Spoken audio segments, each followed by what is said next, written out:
cela correspond donc de manière un peu plus générale à regarder des situations. Maintenant, je peux tout effacer et on sait quelle est la bonne formulation. Donc, j'ai écrit les choses un peu vite la semaine dernière en vous disant les MFG en dimension finie, c'est ça. Non, il fallait faire attention. Ce que l'on a précisément, c'est cette structure-là. Et donc, la remarque qui est générale, c'est que si on a A qui est sigma, sigma transposé, un bon B qui correspond bien, qui est compatible avec avoir un gradient, des conditions initiales qui soient des gradients, consiste à prendre BI-KL égale 2. Donc, je crois que c'était DI sigma K alpha. Oui, c'est ça. Sigma L alpha. Voilà. Donc, ça, c'est OK pour l'unicité que je qualifierais de locale. En temps. L'unicité. En tout cas, pour les équations linéaires, pour les problèmes non linéaires, ce n'est pas beaucoup plus compliqué. Équation linéaire. Donc, voilà ce que nous avons fait jusqu'à présent. Et donc, maintenant, si on se repose la question, donc déjà, là, on a peut-être une chance de regarder le caractère bien posé. Et maintenant, la question que l'on peut se poser, c'est est-ce que ces systèmes qui sont trivialement, lorsqu'il n'y a pas les termes d'ordre 2 et d'ordre 1, qui sont trivialement bien posés localement en temps, c'est la méthode des caractéristiques, est-ce que ces systèmes sont encore bien posés localement en temps? Bon, OK, on a de la propagation à la monotonie, on a de l'unicité, donc en tout cas, si on a une situation comme celle-ci, et c'est le cas dans les MFG, mais est-ce que le problème est bien posé? Auparavant, comme ce n'est plus quelque chose de symétrique, je dois quand même vérifier que pour les MFG, il y a propagation de la monotonie. Alors ça, j'ai déjà expliqué pourquoi c'était vrai, parce qu'on a effectivement que la partie symétrique de BIKL, c'est la dérivée par rapport à XI de A, donc ça c'est bon. La dernière, elle est évidente, parce que ça, je vous l'avais dit la semaine dernière, ça fait AX scalaire état au carré, donc c'est automatiquement une forme convexe. Mais celle-ci, ça consiste à prendre la dérivée seconde par rapport à xi, et souvenez-vous de ce que l'on a fait tout à l'heure. Dans ce qu'on a fait tout à l'heure, j'ai dit, si je dérive par rapport à xi, je ne peux dériver qu'un seul terme. Je ne peux dériver que celui-ci, parce que là, il est constant. C'est le fait que les BI soient affines, que les sigma K alpha soient affines. Donc c'est ça qui m'assure que j'ai automatiquement la symétrie. Regardons les choses un peu plus précisément. Je vais prendre B1KL. Ça sera plus clair. Et je dis que B1KL, c'est donc 2. Alors, je vais appeler ça C, parce qu'éventuellement j'ai fait une rotation, c'est plus A. Donc c'est un CK1. Et j'ai un CXL. Et je dois regarder D1 de B1KL. Tout à l'heure, ce que j'avais fait, c'est que j'avais écrit D de xi. Et donc, ce que j'avais dit, c'est que j'ai un D de xi de sigma K alpha, sigma L alpha, et que l'autre terme, c'était un dxi de sigma K alpha, dxi sigma L alpha, ça c'est symétrique, et que donc, il fallait que cette matrice donne 0. Mais comme sigma est affine, cette matrice, elle vaut 0. Donc, il n'y a pas de souci dans le cas des jeux à champ moyen. Et là, c'est le calcul que je suis en train d'essayer de faire. C'est ce que ça me dit, c'est que ça me fait 2 fois CK1, CL1. C'est bien symétrique en K et L. Donc, la moralité, c'est qu'effectivement, même si on n'a qu'un morceau, pour les MFG, parce qu'on a une structure très particulière du A de X, la propagation de la monotonie est préservée, mais vous voyez que, comme en fait on a un terme qui n'est pas symétrique, ça marche juste. Tout s'emboîte parfaitement. Bon, mais il fallait à tout prix que l'on passe un peu de temps sur cette histoire d'asymétrie. Donc là, maintenant, on peut oublier tous les détails plus ou moins scabreux. On sait de manière générale quand est-ce qu'on a propagation de la monotonie. On sait que pour les MFG, on a cette structure qui est en plus la bonne structure dérivée, qui est la bonne structure dérivée qui assure l'unicité. Ça n'assure pas pour l'instant le caractère bien posé. Donc maintenant, le point que je vais aborder c'est le caractère bien posé. Et pour cela, donc problème bien posé localement en temps.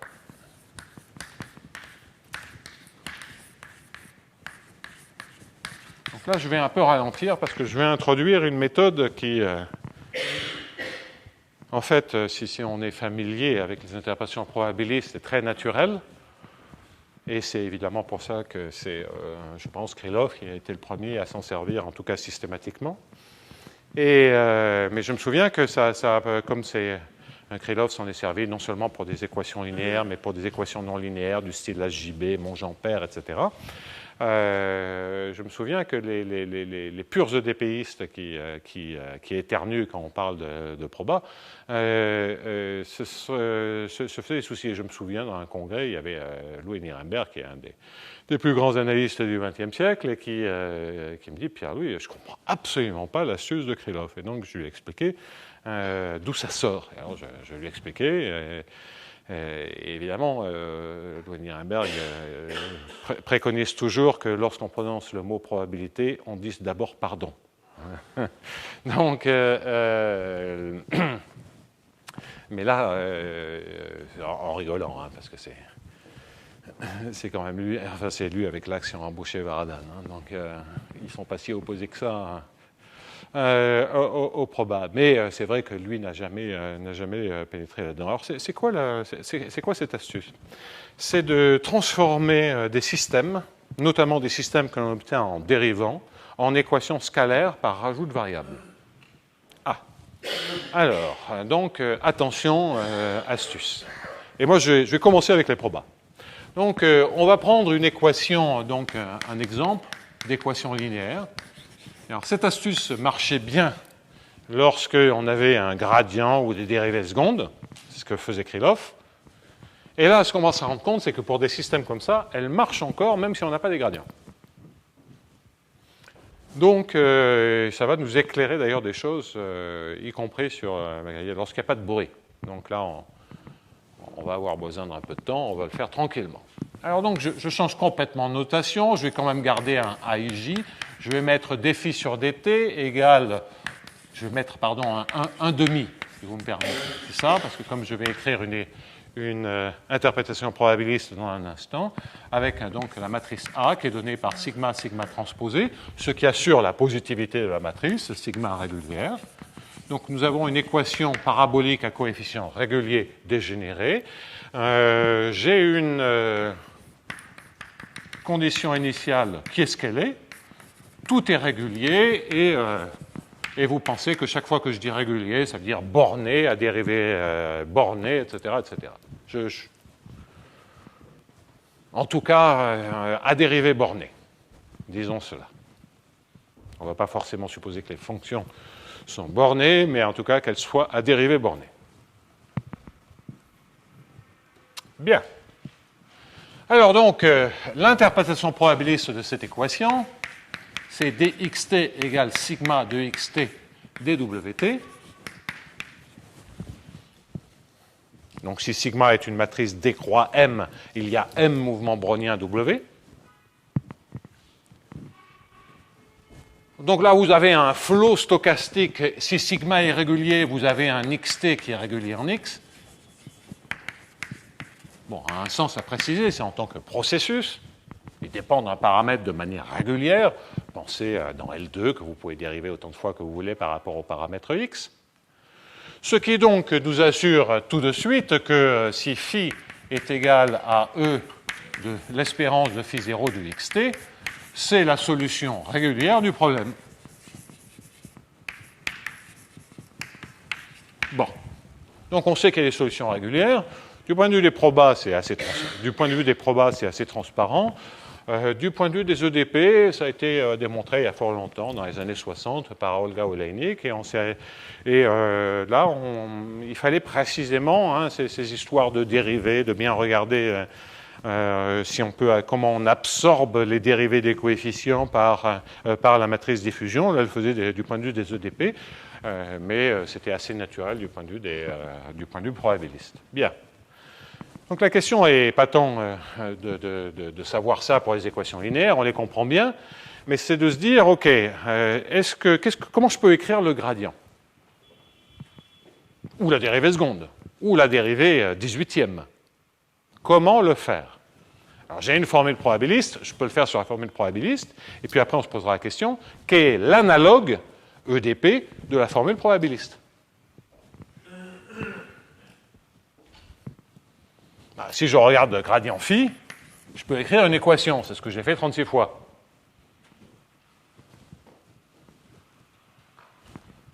Mais est-ce que ça colle l'équation qui est ici, qui consiste à dire que d sur dt de gradient phi égale 1 demi de AIJ DIJ de gradient phi? Et ensuite, qu'est-ce que je récupère? Je dois écrire le gradient de AIJ, 1 demi du gradient de AIJ DIJ phi. Et donc, j'ai un système couplé, et si j'ai un système couplé, avoir une interprétation probabiliste d'un système couplé, c'est pas clair. Donc, d'un côté, je peux dériver ici, j'ai une certaine équation.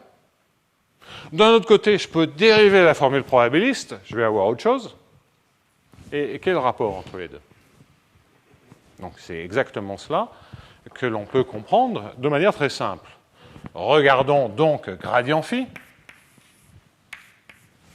Bien, gradient phi, c'est donné par l'espérance de phi 0, pardon, ça commence mal, de gradient phi 0 en xt, fois un certain xt, processus xt,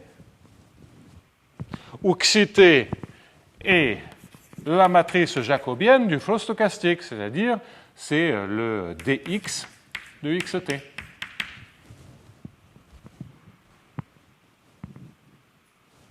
C'est le flot tangent.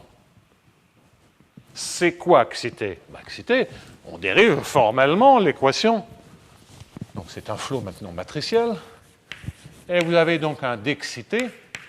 Si vous dérivez, vous voyez ce que vous faites, vous avez un d sigma de xt, c'est l'équation linéarisée, c'est normal.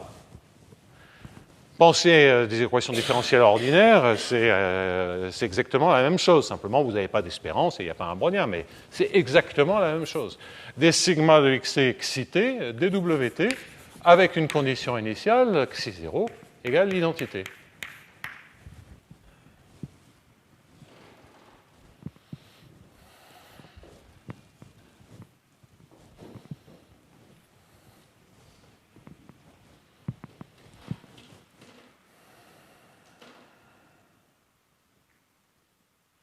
D'accord?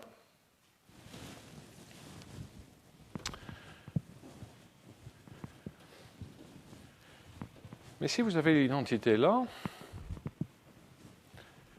bien regardez ce qui se passe quand vous écrivez ceci. Vous avez maintenant des équations différentielles stochastiques, c'est un système en x xi d'une équation différentielle stochastique, et vous êtes en train de prendre l'espérance. Donc vous savez qu'il y a une équation dérivée partielle associée à ce bazar-là. Une équation dérivée partielle scalaire. Okay? Mais pour ce faire, pour la rendre scalaire, pour avoir une équation, vous devez avoir des conditions initiales quelconques. Donc, il vous faut relâcher cette condition initiale et introduire une nouvelle variable avec un xi0 quelconque. Et si vous faites cela, à ce moment-là, vous allez avoir une interprétation et une équation dérivée partielle. Bon. Alors, on élimine, on n'a pas besoin de toutes les matrices, je saute quelques étapes sans importance. Et je vous explique comment on le fait. Bien donc, on en déduit qu'il faut introduire une nouvelle variable. Il suffit d'introduire un vecteur pour des raisons dans lesquelles je ne veux pas rentrer. C'est pas penser en dimension 1, c'est la même chose. Donc vous introduisez une nouvelle variable, xi dans RD, et vous allez regarder une nouvelle fonction qui est gradient phi de x et de t, scalaire xi. Une fonction scalaire, celle-là, vous l'appelez grand phi. C'est grand phi 1 parce que si vous voulez regarder dérivée seconde, vous introduiriez la forme quadratique associée à la dérivée seconde. Vous n'introduisez pas deux variables, ça ne sert à rien. À nouveau, il faut être économique dans le choix des variables, mais donc avec la forme quadratique pour les dérivées secondes, etc., en répétant xi, xi. Donc si vous vouliez regarder les dérivées secondes, ça serait d de phi fois xi, xi. Bon. Et vous faites ça. Alors ça veut dire que vous multipliez cette équation par xi. Et vous récupérez donc d phi 1 sur dt égale 1 demi de aij d2, et là je vais mettre xi, xj, parce que comme il y a deux nouvelles variables, il faut faire attention, qu'est-ce que ça veut dire? Fois, alors le 1, hein, moi je ne vais pas parler de dérivée seconde, donc on s'en moque, fois phi. Et qu'est-ce qu'on a gagné si on a fait ça? Bien là, on a un 1 demi, donc on va écrire les choses comme ça, dk aij. Très bien. Et ce qu'il faut, c'est que j'écrive dij phi. Vous, à cause de la symétrie, je ne me fais pas de soucis. Et donc, la dernière petite astuce, c'est que lorsque vous écrivez dij phi, qui est une fonction de x,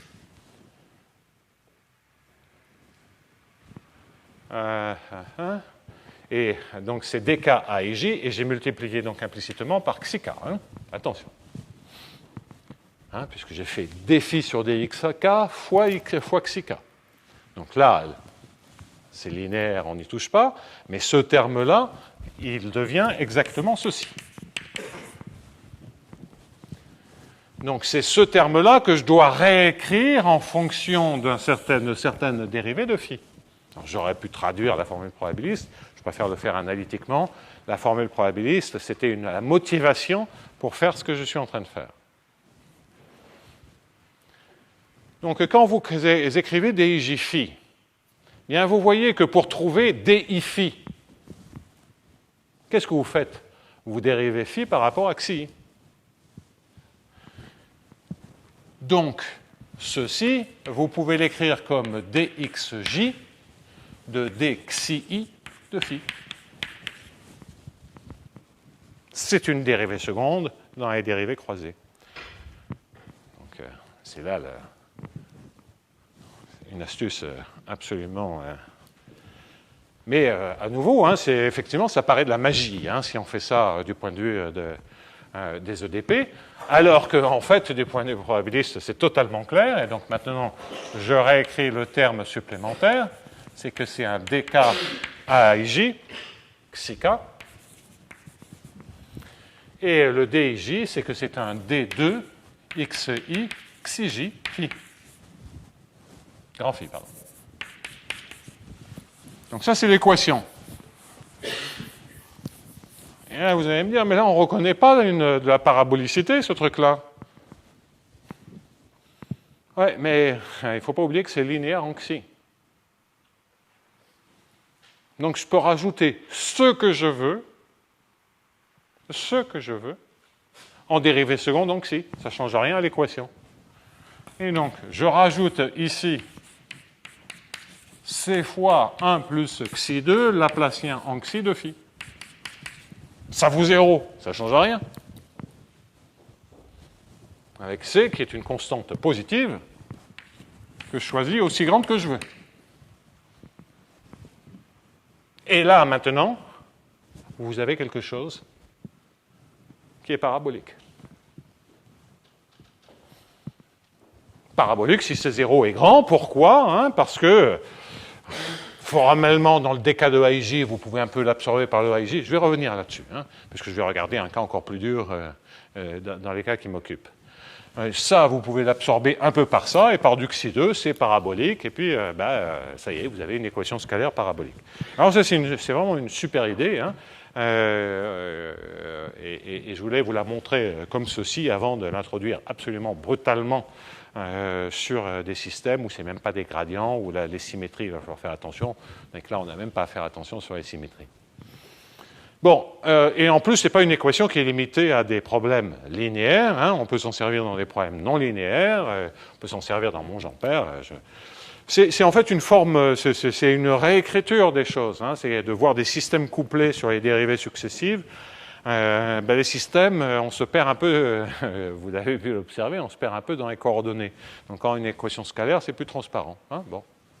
Alors, il y a beaucoup de choses à dire. C'est une idée comme ça aussi, par exemple. Ça, c'était une remarque qu'on avait faite dans les articles sur Malgavin appliqué à Monte-Carlo. Vous avez une transformation célèbre pour les équations différentielles stochastiques, qui est la transformation de Gerssanov. Qu'est-ce que ça veut dire en EDP?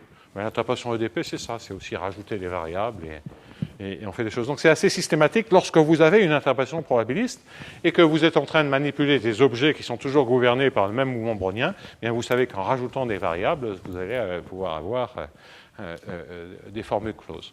Alors là, je vous l'explique en linéaire. Il y a des choses en non linéaire, mais maintenant, je vais passer à... donc c'est bien gentil, mais c'est un gradient. Mais est-ce que le gradient, il est fondamental là-dedans? Bah non. Mais est-ce que ça donne quelque chose? Ça, c'est une question plus difficile. Alors, donc, transformons cette astuce en astuce pour nos systèmes. Alors, effectivement, si vous n'avez pas la compréhension probabiliste quand vous faites une telle transformation, ça paraît miraculeux. Hein. On se dit, bon Dieu, mais comment on peut penser à des trucs comme ça? Bon, non, c'est très, très naturel à cause de l'interprétation probabiliste. Donc, vous avez compris ce que je vais faire, c'est que je vais maintenant regarder une nouvelle fonction que je vais baptiser W, de x, de xi et de t. Donc, c'est une astuce absolument générale qui est l'équation parabolique ou qui est les MFG, sans terme parabolique. C'est que je vais prendre maintenant u de x et de t scalaire xi, et je vais essayer d'écrire une équation, coûte que coûte. Le premier terme, c'est quoi? Je commence par dw sur dt. Donc je prends scalaire xi, l'équation. Donc le scalaire xi, il rentre dans la dérivée. Ça, c'est un gradient en x. Le scalaire xi, il rentre dans le gradient. Et donc je récupère f de x et de u. Je n'écris pas tout de suite le u. Produit scalaire avec le gradient par rapport à xi de w.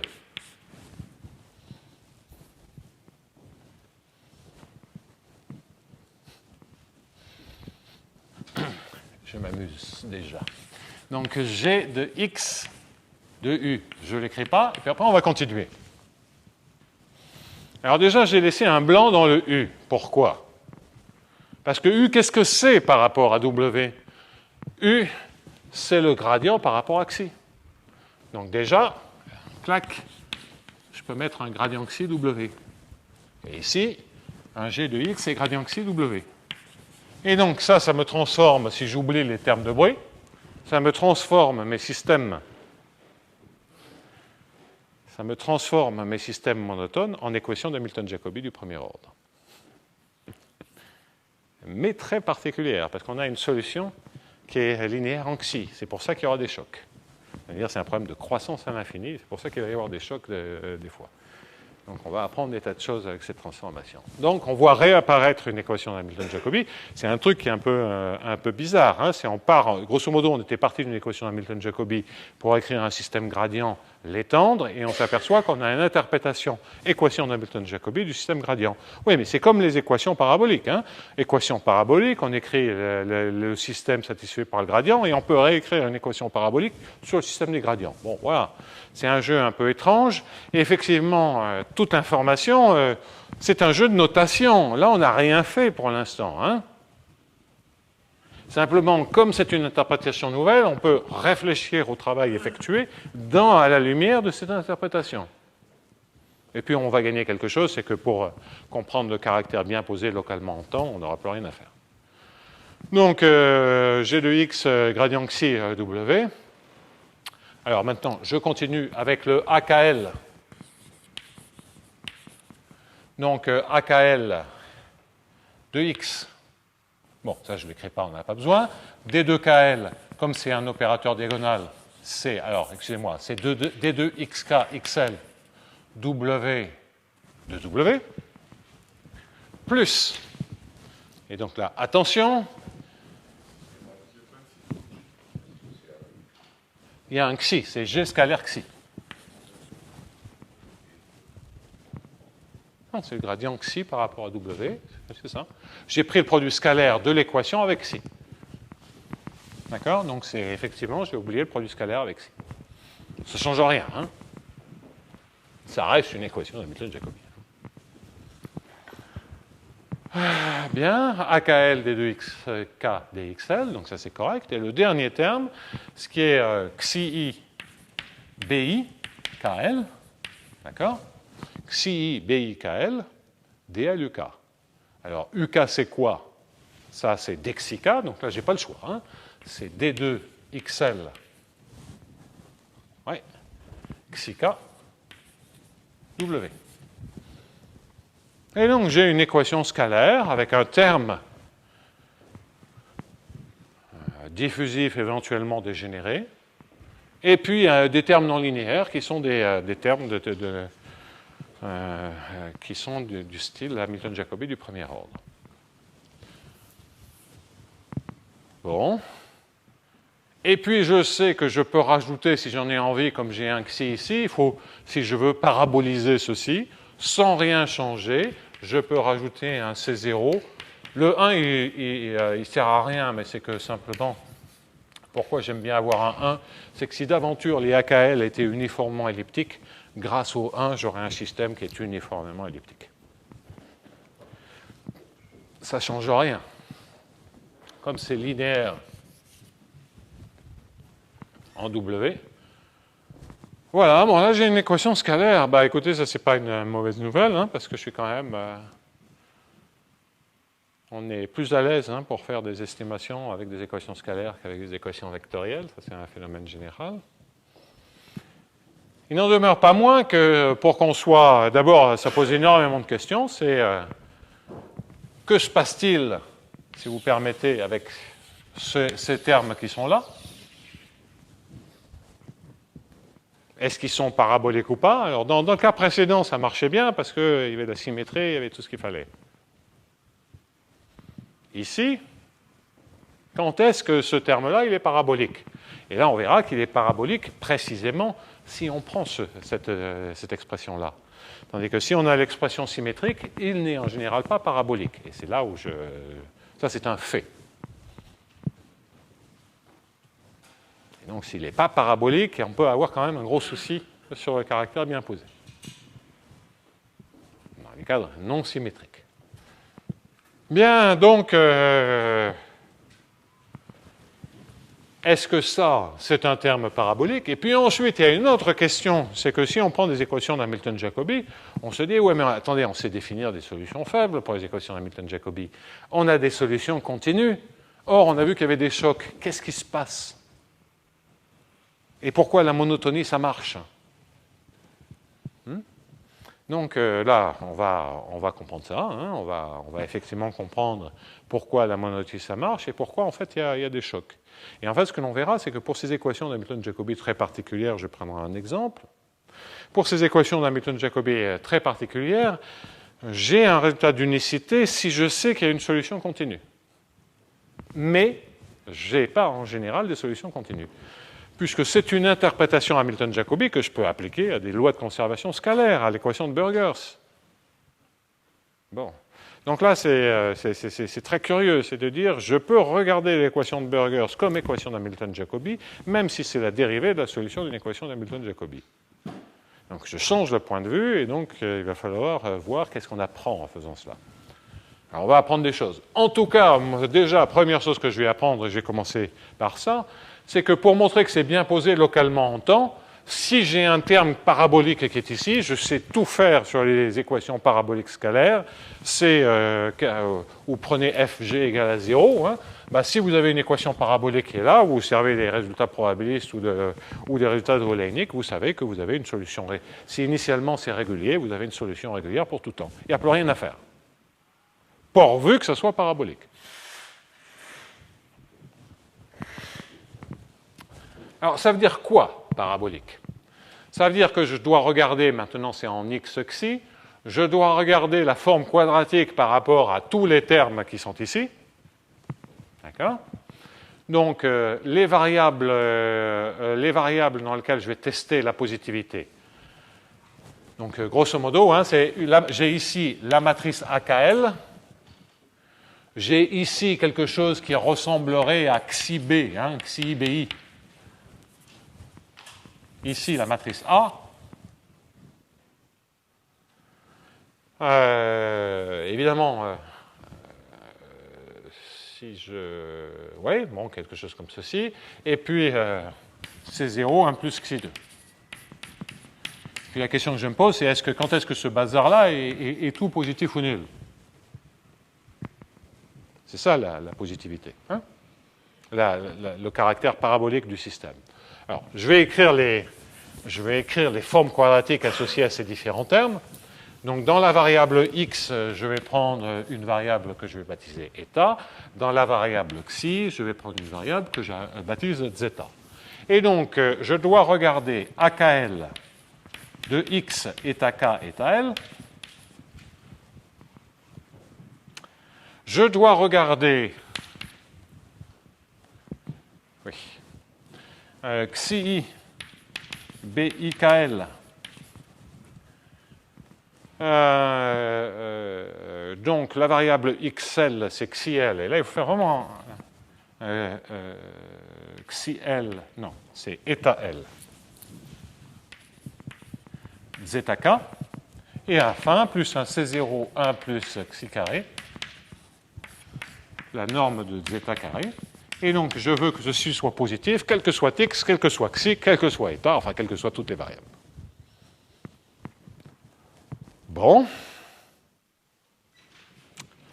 Bon, là, vous voyez qu'on n'a pas le choix, hein. Ici, ce que vous récupérez, c'est xi, une matrice, la matrice BI, qui s'applique à eta, le tout produit scalaire avec zeta.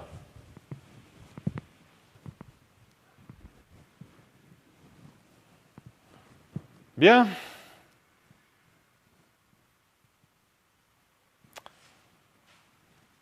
Et donc, si vous faites du Cauchy-Schwarz, ce qui est là, vous pouvez, grosso modo, brutalement le minorer, hein, par moins C0. La norme de zeta, ça, il n'y a pas de souci. Ensuite, la norme de xi, toujours pas de souci. Fois la norme, comment dire les choses, ouais. Si vous normalisez l'exi comme étant de norme 1, je vais plutôt écrire les choses comme ceci, c'est-à-dire la somme des xi carrés, bi scalaire eta norme au carré, de tout 1,5.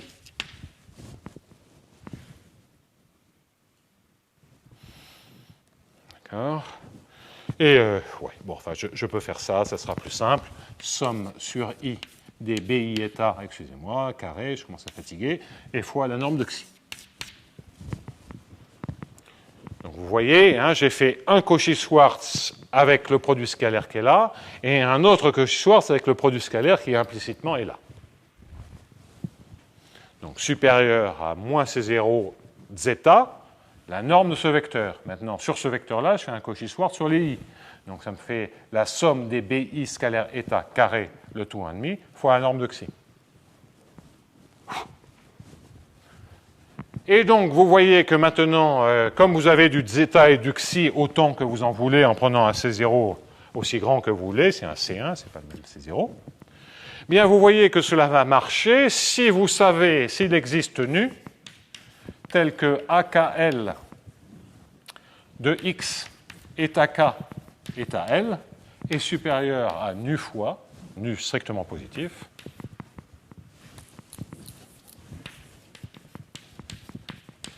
nu fois, et ici vous devez mettre quoi? Bien, vous devez mettre la somme sur i des bi appliquées à eta. Hein, je prends la norme au carré. Donc, en termes matriciels, ça veut dire que AKL est supérieur à nu fois la somme des BI transposés BI, si vous préférez.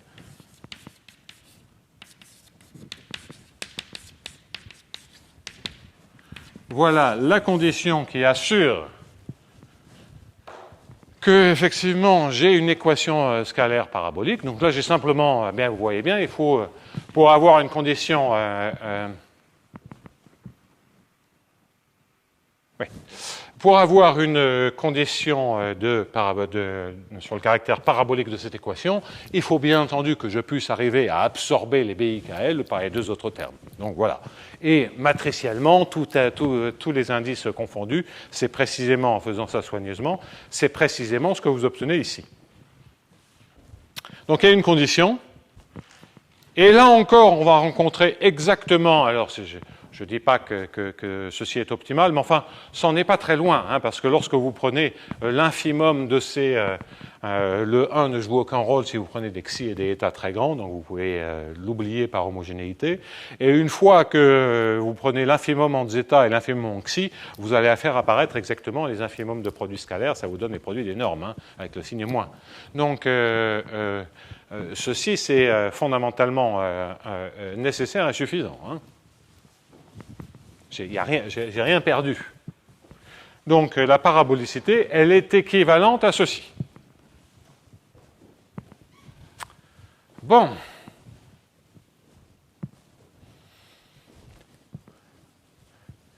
Alors, cette condition, à nouveau, essayons un peu de la réinterpréter. Et je vais revenir sur mon problème là du K et du L.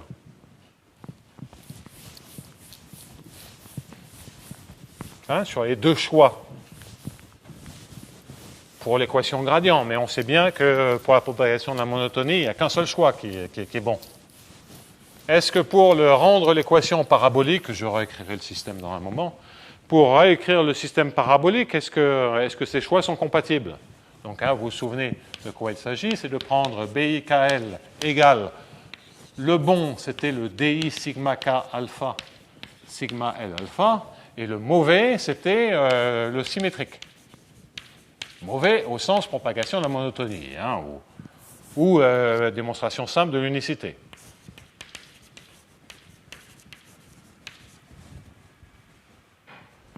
Alors, dans le bon, on s'attend bien à ce que les conditions soient marchées, parce que l'unicité et le caractère parabolique, ça doit bien marcher. Mais qu'est-ce qui se passe dans le cas du mauvais? On va vérifier le tout, mais on va voir ce qui est bon et ce qui n'est pas bon. Donc, on prend le BIKL scalaire état. Bien, vous voyez que ce terme-là vous donne un DI sigma K alpha, et le sigma L alpha, donc, état L, mais là, il est très bon.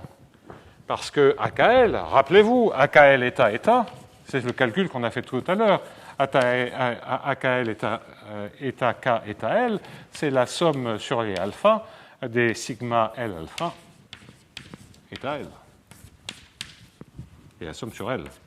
Enfin, la somme sur L, elle est là. Je prends ça au carré. Voilà. Et donc, vous voyez que ce terme-là, effectivement, il contrôle bien le carré de celui-ci.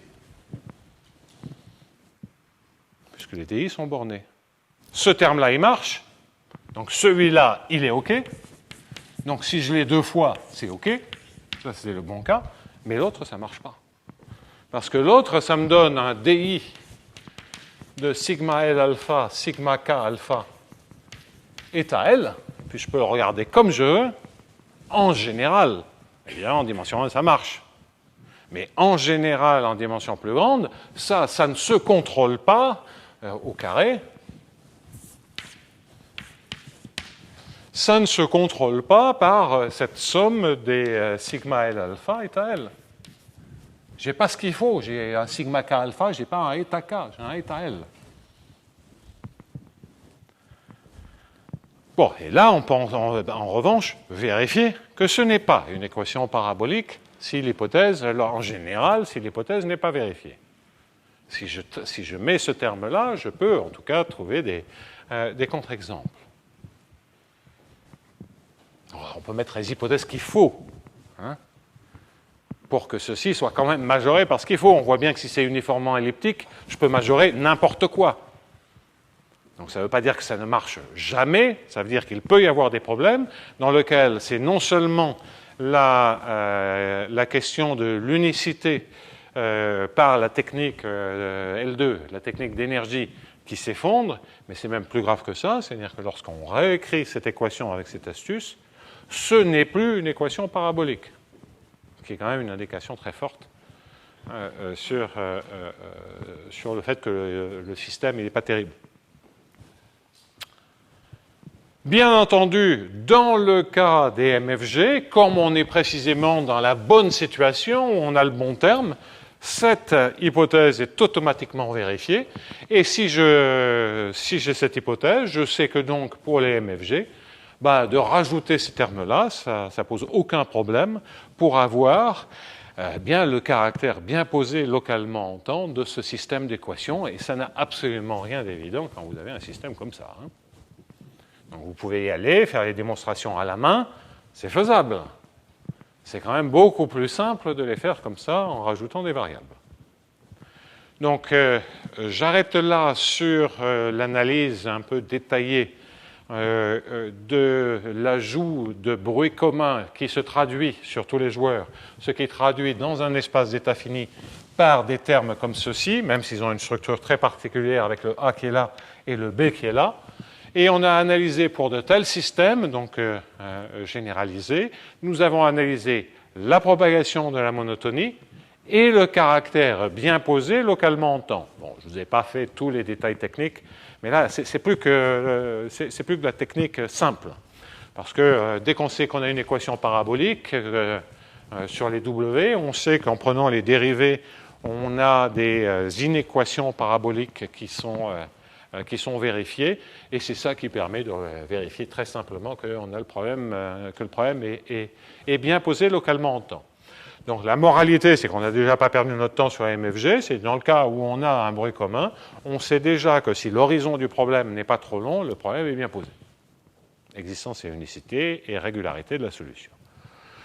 Et que donc, et en plus, on a la propagation de la monotonie, ce qui est de bon augure en vue de la régularité globale en temps, dans le cadre de conditions monotones. Enfin, il y a encore du chemin, puisque là, pour l'instant, on a juste vérifié la propagation de la monotonie. Tu t'apprêtes à dégainer ou c'est une position nerveuse? Oui. Oui. Ah, mais ça, c'est l'unicité. Hein? Non.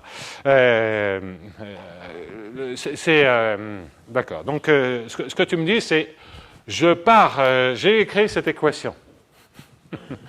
Oui, j'ai écrit cette équation. Bon.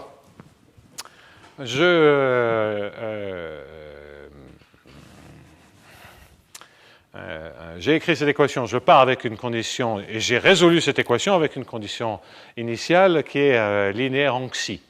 Je ne sais pas que la solution que j'obtiens en des temps ultérieurs est linéaire en xi. Bon.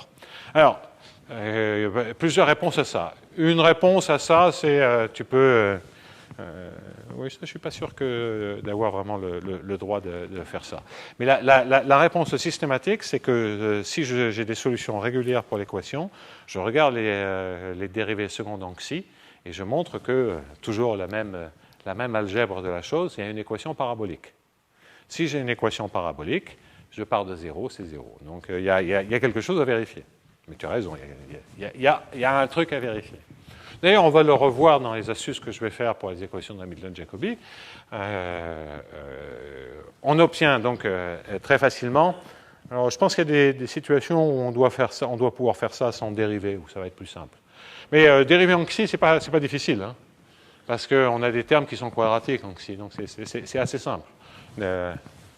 Pour répondre tout de suite à ta question, tu vois que donc dans les dérivés en xi, si je dérive 2 fois en xi, j'ai déjà le terme en dx dxi, comme il vient avec un xi devant. Si je dérive 2 fois en xi, soit je dérive 2 fois là, c'est bon, c'est le principe du maximum, soit je dérive une fois là. Et donc dans le pire, ça va me faire un d de xi, ici. Et le terme en xi2 laplacien, si je dérive 2 fois, j'ai au moins un laplacien. Donc tout s'exprime comme des dérivées secondes en xi ou d'ordre plus élevé. Et après, mais c'est un système couplé en toutes les dérivées en xi si je suis en dimension plus grande. Mais là, comme on sait que chaque fois, on peut conserver la parabolicité chaque fois qu'on dérive une équation parabolique, je sais qu'il existe une équation parabolique qui correspond à l'ensemble des dérivées secondes. Et donc, c'est nul. Donc, il n'y a rien à faire ou beaucoup de choses à faire suivant les points de vue. Hein. Mais tu as raison, il y a vraiment un petit quelque chose. C'est plus ou moins plaisant à écrire. Hein. On peut aussi se dire que c'est une astuce que j'utilise au niveau régularisé, c'est-à-dire que je mets un epsilon laplacien en x, auquel cas là tout est vrai parce que c'est uniformément elliptique, et que ça reste vrai quand epsilon tend vers 0. Hein. Je garde la... Bon, alors ça en général c'est comme ça que Krylov et les autres, moi je m'en suis servi avec Troninger pour des conditions de Neumann sur Monge-Ampère, sur des variantes de Monge-Ampère. Donc, après, il y a une étape de justification. C'est une manière d'obtenir des estimations a priori. Après, il y a une étape de justification. Alors, dans les 20 minutes qui me restent, quand j'ai réalisé ça, je crois que c'était samedi matin dernier, à une heure indue,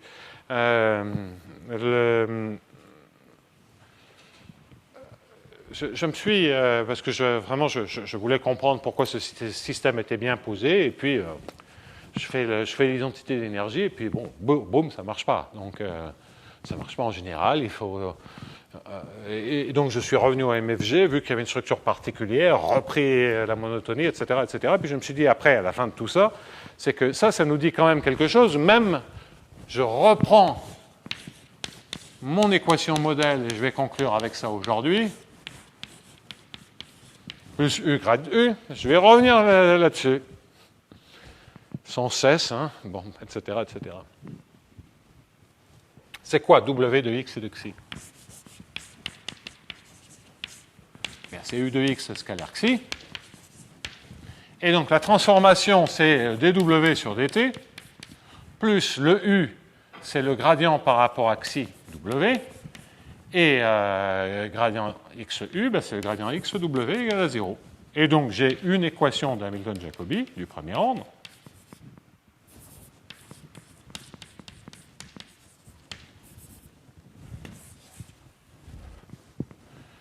Qui veut dire, j'ai deux blocs de variables et je prends le produit des gradients. D'ailleurs, vous voyez que si vous prenez la variable x plus xi, les deux variables x plus xi et x moins xi, ça correspond à prendre le gradient carré dans la direction x plus xi, moins le gradient carré dans la direction x moins xi.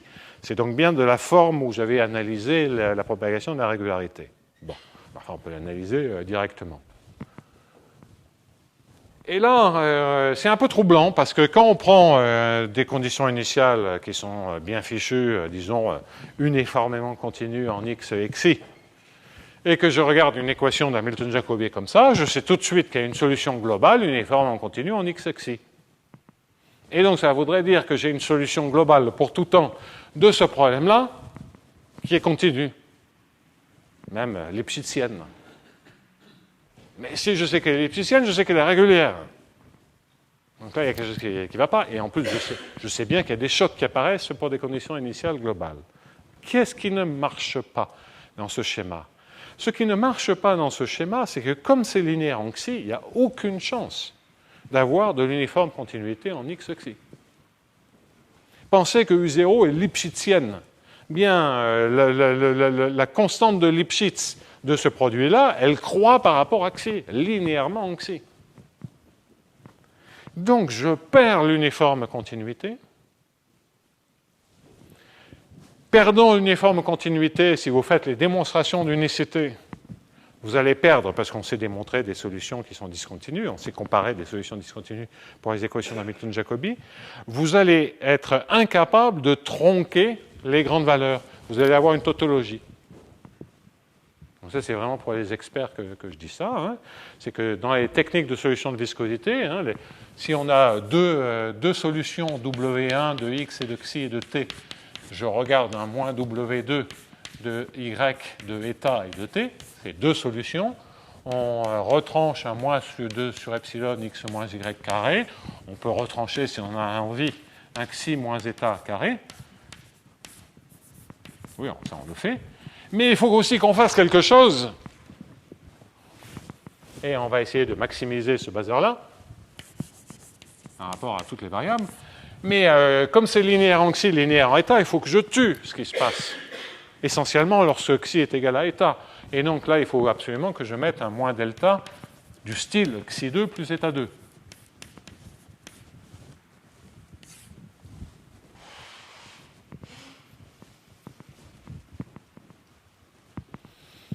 Bon. Eh bien, si vous avez des données initiales qui sont par exemple continues, même un U0 qui est C infini, vous avez ici des croissances en xi et eta, donc vous pouvez localiser, c'est pas, le problème c'est pas ça, on a un point de maximum, mais vous allez faire tourner ça dans les équations, et de par la structure des problèmes, quand des fois on arrive à se débarrasser du comportement à l'infini et de la croissance, c'est parce qu'ici on a une structure particulière de l'hamiltonien, style convexe. Mais si l'hamiltonien est général a priori, ben, il faut de l'uniforme continuité, il y a à contrôler ce qui se passe à l'infini. Et là, lorsque vous faites tourner la machine, vous allez apercevoir que vous tournez en rond, c'est-à-dire que vous n'arrivez pas à progresser. Ce n'est pas que vous perdez de l'information, mais vous n'arrivez pas à progresser. En revanche, si vous supposez que les solutions sont continues, ça vous donne un petit epsilon qui permet de faire tourner l'unicité. Donc, l'unicité, les solutions de viscosité, est OK si on sait que U de x et de t est, disons, uniformément continu en x. Je les prends toujours bornés, hein, c'est pas ça le problème. Mais c'est l'uniforme continuité en x. Donc si c'est que son gradient est borné, c'est bon. Alors donc là, il n'y a pas de souci, parce qu'on est dans un cadre de solution régulière. Donc je ne vous donne pas les détails, parce que c'est faire 10 minutes de démonstration d'inégalité pour dire, voyez, ça ne marche pas, c'est pas passionnant. Donc croyez-moi sur parole, effectivement, les démonstrations d'unicité des solutions de viscosité ne marche pas parce qu'on a des problèmes de contrôle à l'infini. On a des problèmes de contrôle à l'infini qui proviennent précisément de la variable que l'on a rajoutée, qui nous sauve dans l'apparence de l'équation, mais il faut bien qu'il y ait conservation de la difficulté quelque part. Hein. Donc la difficulté, elle est là et elle est un peu cachée, hein, donc elle est moins apparente. Alors, est-ce qu'on peut quand même en tirer quelque chose pour ces équations de Hamilton-Jacobi? Je pense que oui, j'en suis pas tout à fait sûr. Alors, en revanche, déjà, unicité des solutions continues de ce bazar-là, c'est déjà pas si évident que ça. Hein, parce que déjà, même pour des solutions qui sont que continues d'un système comme ceci, c'est même pas clair qu'est-ce que ça veut dire l'équation là. D'accord? Donc c'est cette interprétation. U grad U, bon, qu'est-ce que ça veut dire? Je sais pas. OK. Donc déjà, on gagne un tout petit peu sur la régularité, mais ça c'est comme pour les lois de conservation scalaire d'une certaine manière. Bien. Mais on pourrait se dire, attendez, est-ce que c'est quand même pas une manière peut-être d'aborder le problème de la construction de solutions globales? C'est-à-dire, mais c'est peut-être ça une définition de solution. OK, il y a conservation de la difficulté, mais est-ce qu'on ne peut pas s'en servir pour définir des notions de solution de cette équation? Comme un peu dans le cas de la continuité, je sais que j'ai une unique solution et je ne sais pas très bien définir ce bazar-là. Et donc, ce qu'on se rappelle des techniques de solution de viscosité, donc je vous en fais un petit condensé, donc je le traduis ici, je mets un epsilon laplacien U epsilon comme régularisation, les U epsilon sont réguliers, et je voudrais faire tendre epsilon vers 0. Hein, la question que l'on se pose sur ces équations-là est, est-ce que cette limite sélectionne un bon objet? Je pense que je n'aurai pas vraiment le temps de totalement finir cela. Mais quand on n'a pas d'estimation a priori sur de continuité, on ne peut pas en avoir puisqu'on sait qu'il y a des chocs. Donc, l'astuce qui provient de la comparaison de solutions SCS, SCI, d'envelopper, donc ça c'est Ishii, Barle, Pertam, etc. L'astuce, quoi qu'il en soit, c'est de regarder la lim sup quand epsilon tend vers 0 et quand bien y et x et eta tendent vers x xi de u epsilon de x, et puis d'ailleurs le temps aussi, parce que je ne sais pas non plus ce qui se passe au temps, S tend vers t. Donc c'est y eta s tend vers x xi et t. De u epsilon de x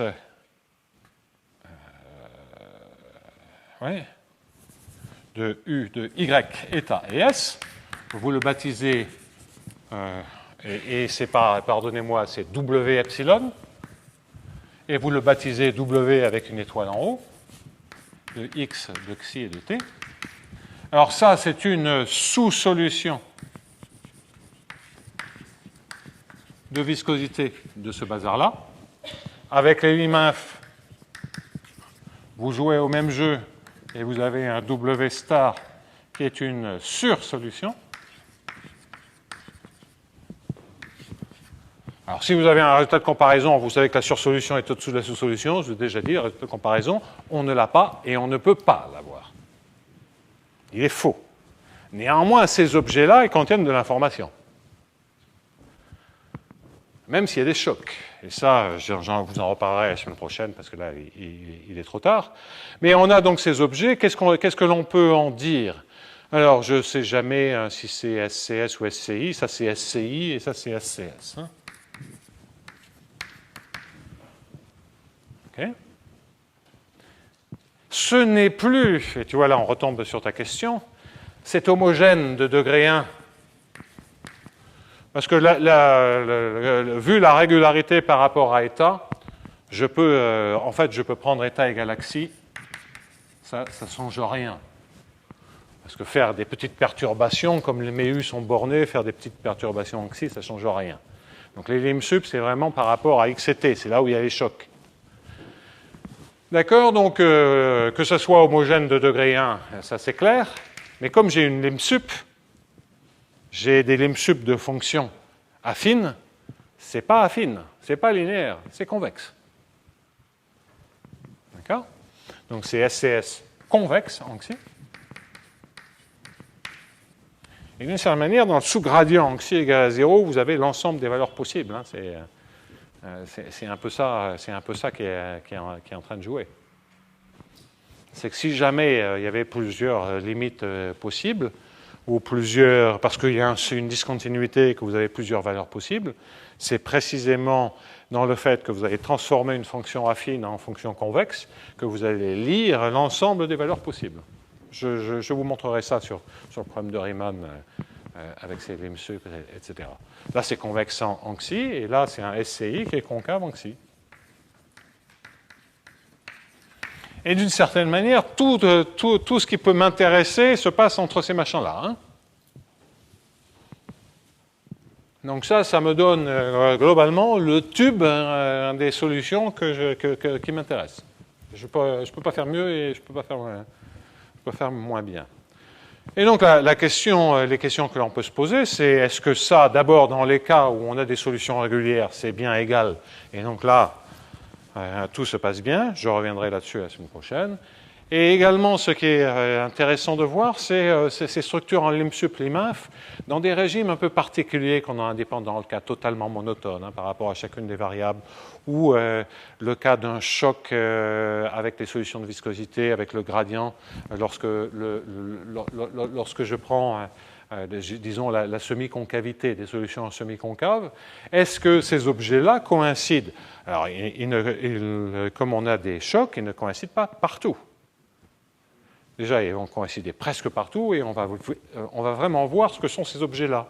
Ça, c'est le sup de gradient U de x scalaire xi, et gradient U, vous interprétez comme l'ensemble du surdifférentiel. C'est une fonction concave. le sup et l'inf. Et évidemment, quand sur différentiel, vous avez un point de différentiabilité, les choses sont identiques. Donc on va reprendre ça parce que je pense que ce point de vue, je ne suis pas sûr que ça révolutionne l'équation, mais en tout cas, on est en train de capter de l'information de manière assez systématique que l'on ne connaissait pas avant. Donc, qu'est-ce que je vais faire? Vous oubliez les questions d'unicité, ça ne marche pas. En revanche, on a des objets un peu généralisés comme ça, et je reprendrai là-dessus. Dans les cas où l'on comprend un peu l'équation, est-ce que ces objets font le boulot? Par exemple, si je prends un problème de Riemann, est-ce que ça me sort la bonne vitesse de saut? C'est pas évident. Parce que peut-être que cette formulation qui est là avec sous-solution SCS sur solution SCI, peut-être que ça ne sélectionne pas la bonne solution. Il y en a peut-être des tonnes de trucs qui font ça. Mais on verra que non, ça sélectionne les bonnes solutions en rajoutant le fait qu'elles soient égales presque partout. Hein. Ça sélectionne effectivement la bonne vitesse de choc. Donc, il faut qu'on s'habitue à cette idée parce que c'est quand même c'est immoral hein, de regarder une loi de conservation avec des chocs, un problème de propagation de choc avec des solutions généralisées discontinues de l'équation de Hamilton-Jacobi. Ça paraît vraiment tordu comme idée. Hein. Pourtant, c'est là et on va essayer de décortiquer un tout petit peu ce genre de choses. À nouveau, je ne veux pas, même si je veux vous expliquer un petit peu plus de choses là-dessus, je ne prétends pas que ce soit la clé de la compréhension. Mais c'est là. On a vu que c'était utile déjà pour comprendre l'autre question qui est est-ce que le système est bien posé en temps fini? Je crois que, indépendant de toutes mes salades sur la MFG, que les chercheurs qui sont dans la salle soient exposés à cette idée qui consiste à dire quand on dérive, on rajoute des variables et on a une équation scalaire. Je pense qu'une fois qu'on a vu cette idée et qu'on l'a comprise, on la gardera toujours dans son stock d'outils techniques qu'on est prêt à ressortir au bon moment. Ou à ce qu'on espère être le bon moment. Donc, je vois Cyril qui est en train de se lécher les babines de tout ce qu'il va pouvoir essayer avec cette astuce. Donc, effectivement, cette astuce, vous voyez, elle est assez générale. Et puis là, elle nous pose encore beaucoup d'autres questions sur l'équation modèle. J'y passerai une demi-heure la semaine prochaine. Mais en tout cas, on a bien compris la structure de bruit, la propagation de la monotonie, et on sait que les problèmes sont bien posés en temps.